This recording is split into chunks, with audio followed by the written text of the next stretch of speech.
The only people who don't want to disclose the truth are people with something to hide.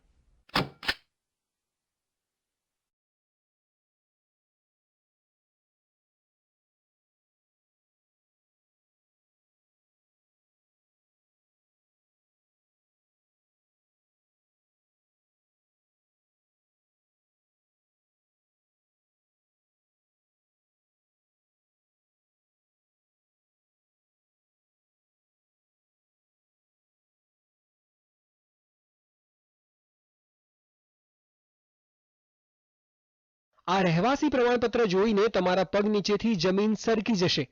અમેરિકાના રાષ્ટ્રપ્રમુખ Barack Obama જન્મથી મહારાષ્ટ્રના ચંદ્રપુરની રાજુરાની બેઘર વસાહતમાં રહે છે.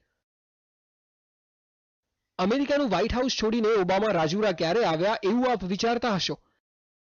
ત્યારે ઓબામાને ભારતનું નાગરિકત્વ અને રાજુરાના રહેવાસીનું પ્રમાણપત્ર આપવાનો શ્રેય રાજુરાના નગર પરિષદના નગરસેવક રમેશ નડેકડેને જાય છે.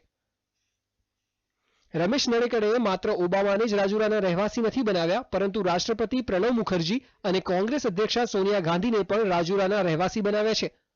જુઓ રાષ્ટ્રપતિ પ્રણવ મુખર્જીને રાજુરાની ઇન્દિરાનગર વિસ્તારમાંથી જન્મથી રહેતા હોવાનું પ્રમાણપત્ર રમેશ નડેકડેએ આપ્યું છે.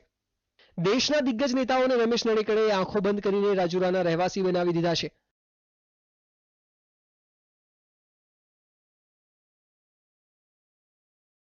રાજુરામાં નક્સલવાદીઓના અનેક જૂથો સક્રિય છે. એવામાં કોઈ પણ પ્રકારની તપાસ કર્યા વગર આ પ્રમાણપત્રો આપવામાં આવી રહ્યા છે. ત્યારે નક્સલીઓ કોઈ દુર્ઘટનામાં આવા પ્રમાણપત્રોનો દુરુપયોગ કરી શકે છે, જે ખરેખર ગંભીર બાબત છે.